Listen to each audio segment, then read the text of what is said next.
Колеги, вітаю. Розпочинаємо. Good morning, dear colleagues. We are starting our working day. Our first briefing is about the results of the work of the psychological service for the first year. Volodymyr Pogorily, head of the crisis psychological service, and Valentyna Bukovska, expert on the work with IDPs and others. Good morning. I chance to be the head of the psychological service of Maidan, and after the Maidan has finished, we started to work with IDPs from Crimea first, and then from the east of Ukraine, and then we began helping those who were mobilized. We signed a contract with the general headquarters of the Ukrainian armed forces with their psychological laboratory, and our colleagues went to the zone of the anti-terrorist operation, not on the front line though, but to the rear, there where they had requests from certain units, and there were more than 110 such trips, as a rule for a week or two. So our colleagues went there and they worked there in military units. They helped to solve conflicts, including personal conflicts between military servicemen. We also helped volunteers who contacted us, and after people started to get wounded, we began to help wounded as well. So I'm talking about the entire Ukraine now. Our psychological crisis service is working not only in Kyiv, but everywhere in Ukraine, and my colleagues will dwell in more detail on this. Besides, we work with internally displaced persons, and we also take part in working out in developing different standards to provide help both to anti-terrorist operation fighters and internally displaced persons. The major problems that we see at the moment are that those who get demobilized are, of course, victorious. This means that they adapted to military conditions where there is simplicity of relations, the feeling of brotherhood, the feeling of a shoulder next to yours, and where the words mean just one thing. And when they come back to peaceful life, where there are complicated relations and complex words, and often they meet ironic or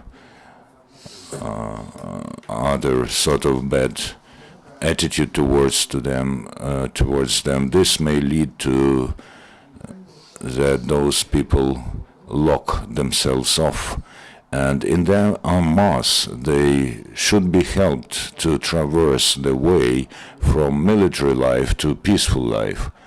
This is, so to say, if we compare, for instance, if you know what it means to be on the ocean floor, then there is a period of decompression when a person should be in a certain environment that should help them to come to the surface again. I think that many of us remember an American film, Rocky, where Sylvester Stallone stars, and the conflict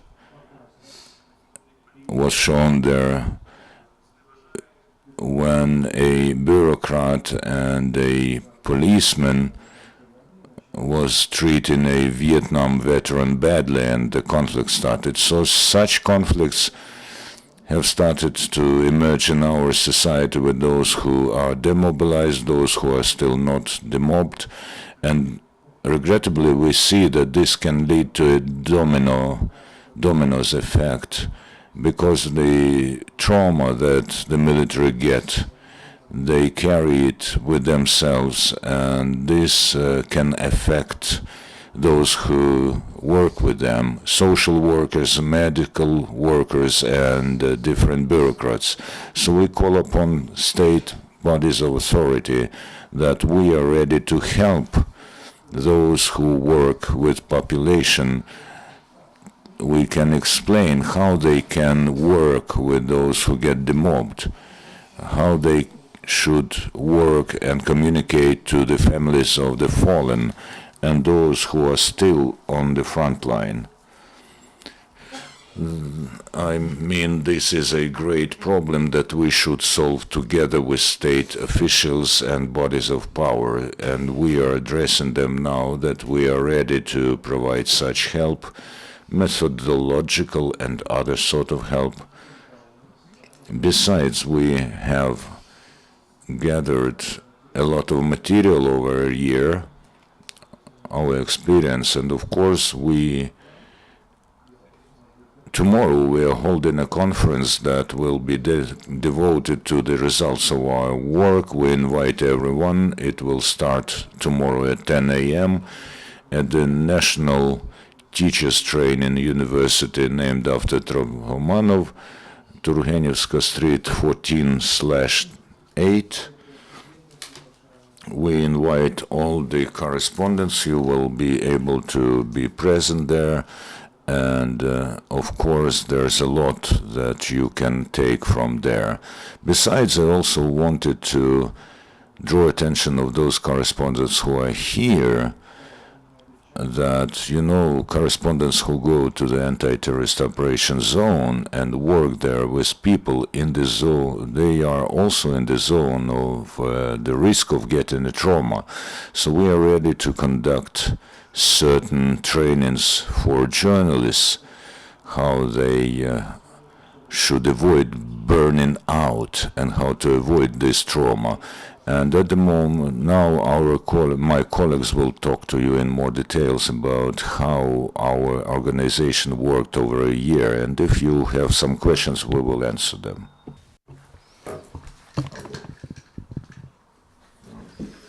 Good afternoon to everyone.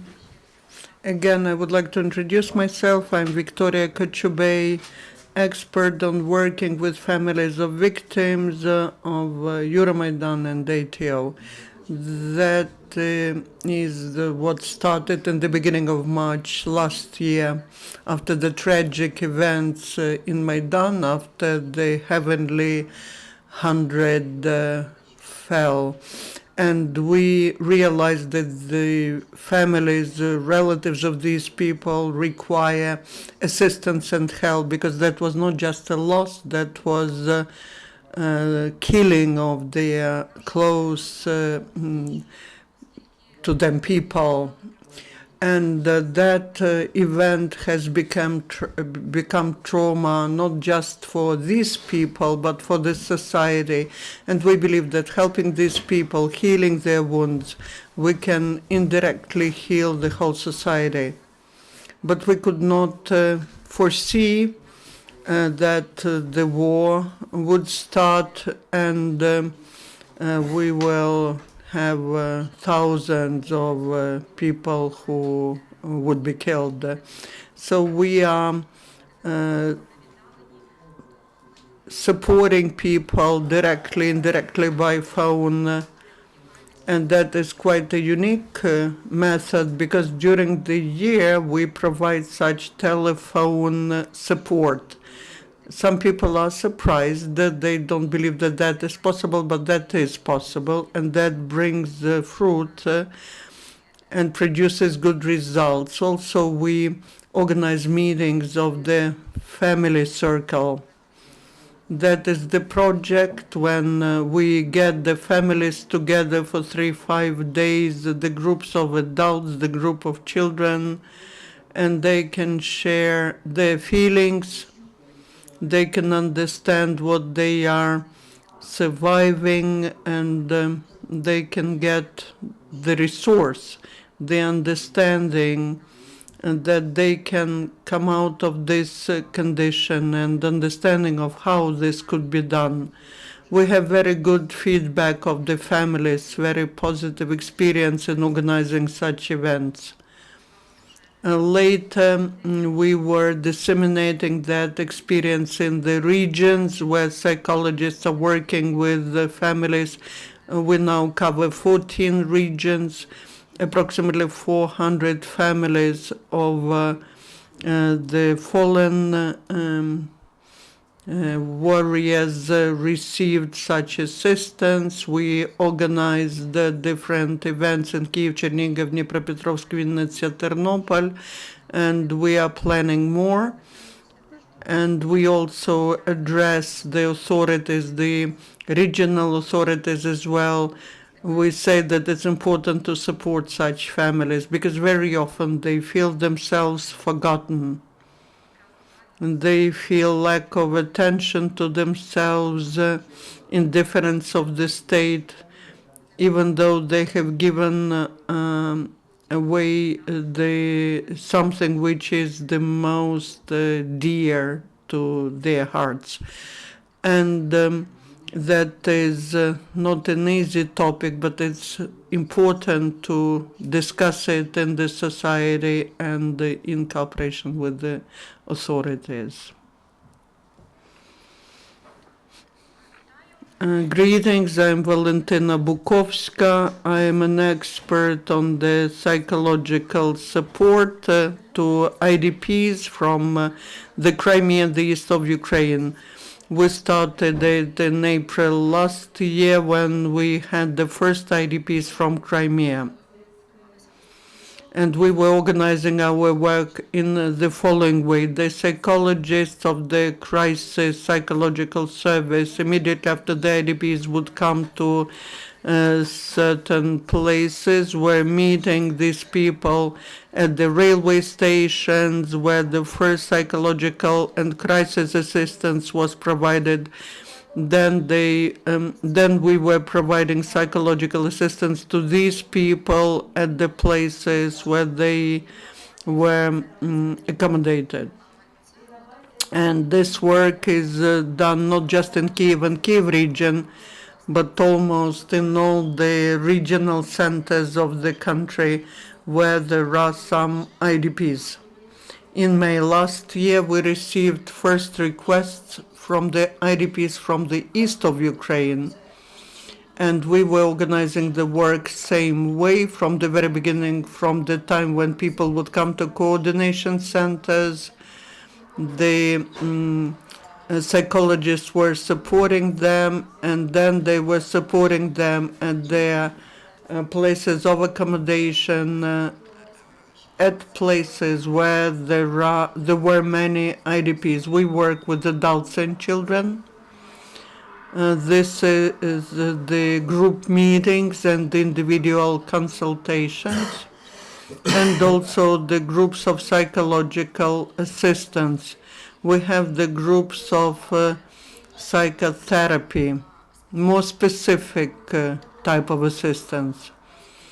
We have about 150 specialists working on that, and we have organized about 7,000 of individual consultations with adults, more than 2,000 groups of support for children and teenagers, and about 1,000 for adults.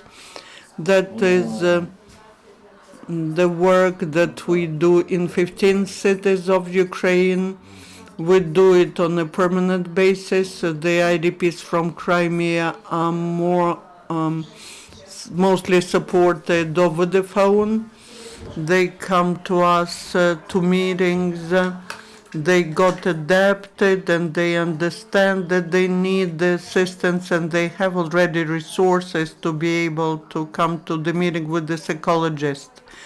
But with the IDPs from the east, we work in all the places where they stay and in employment centers. The main requests that we have been receiving from the IDPs of the east are the fear, not understanding of how they should live, They fear what's happening in the country. They fear that they are abandoned because they do not feel the support which they deserve. They do not understand what to do. They do not understand who can help them. Besides, there are many requests about the fear for their relatives, because many families are separated. Many people manage to leave, but many still have no financial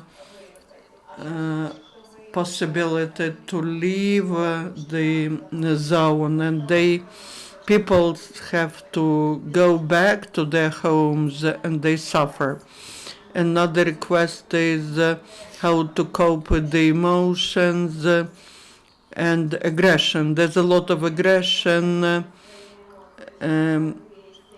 towards each other, towards the authorities, and there are many conflicts based on that, on the aggression. So we're working on all these requests. And this way we have we have plenty of positive feedback, and especially parents appreciate that a lot, because one of the biggest problems is that parents do not understand what's happening with the child. And it's important to work with parents, with children, so that parents understand what's happening with the child and the child understands how to cope with what's happening.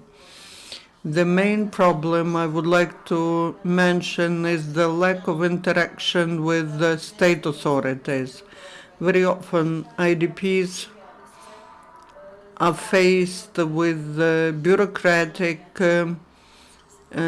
system. They do not understand what needs to be done.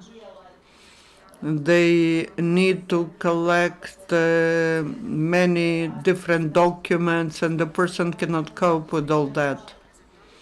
And as the result, there's aggression, there's fear, there's the feeling of being abandoned.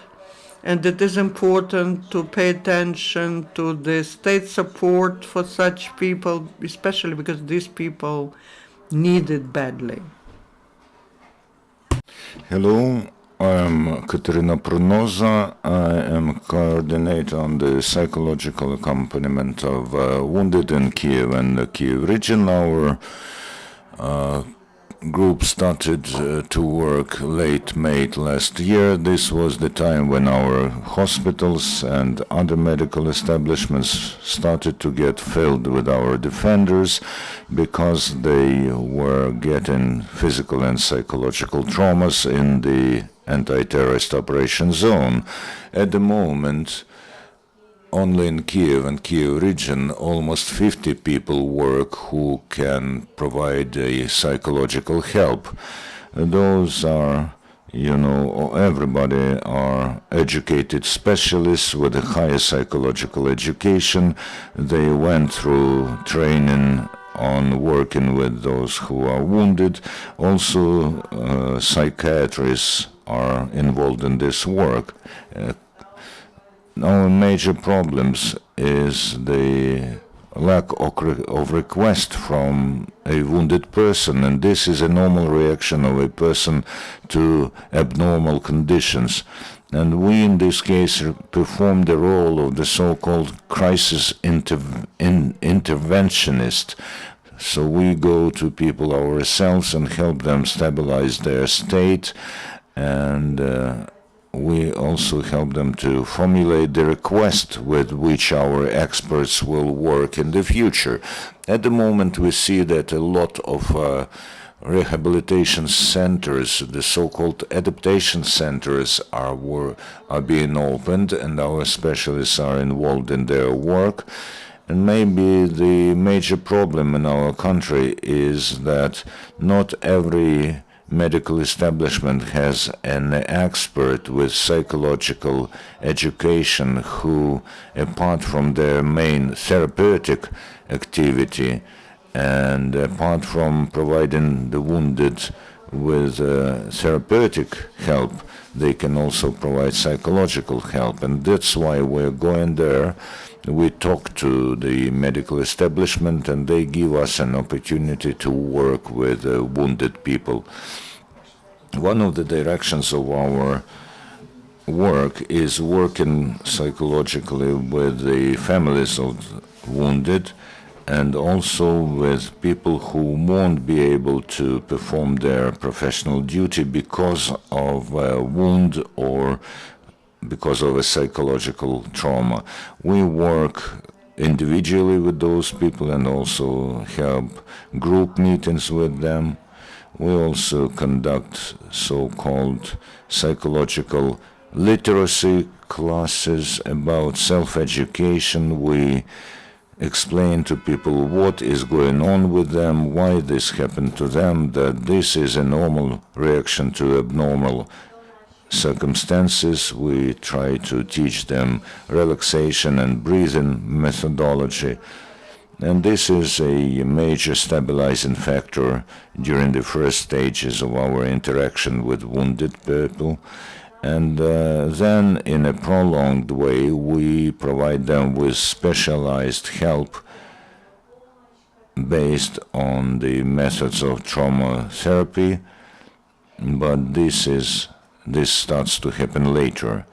And here, specialists on psychotherapeutic education come in, who are specialists in their field. Thank you for your attention, and may we ask several questions. First, how can you be contacted? Do you have a site, maybe a Facebook page? Yes, we have a site. It's very simple,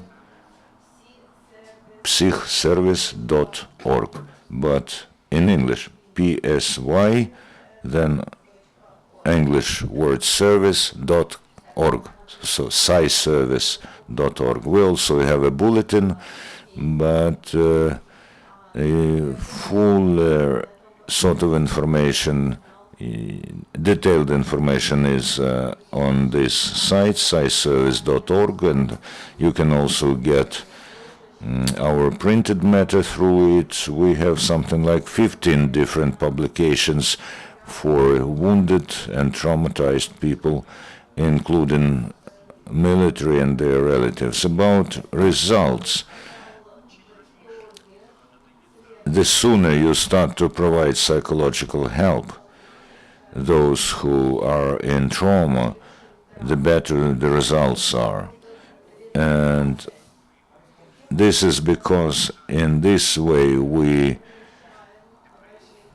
prevent the emergence of depression and post-traumatic syndrome.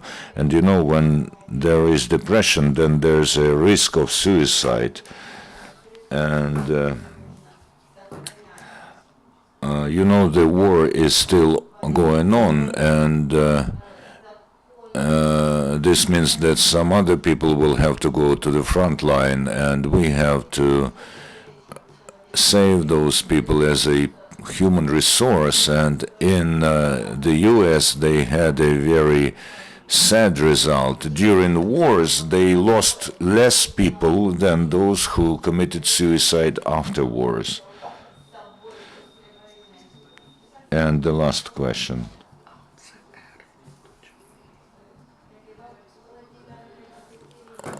On Radio Liberty, we made a couple of programs about psychological support, and because of our contacts with colleagues, we contacted one of the centers of psychological help of NATO, who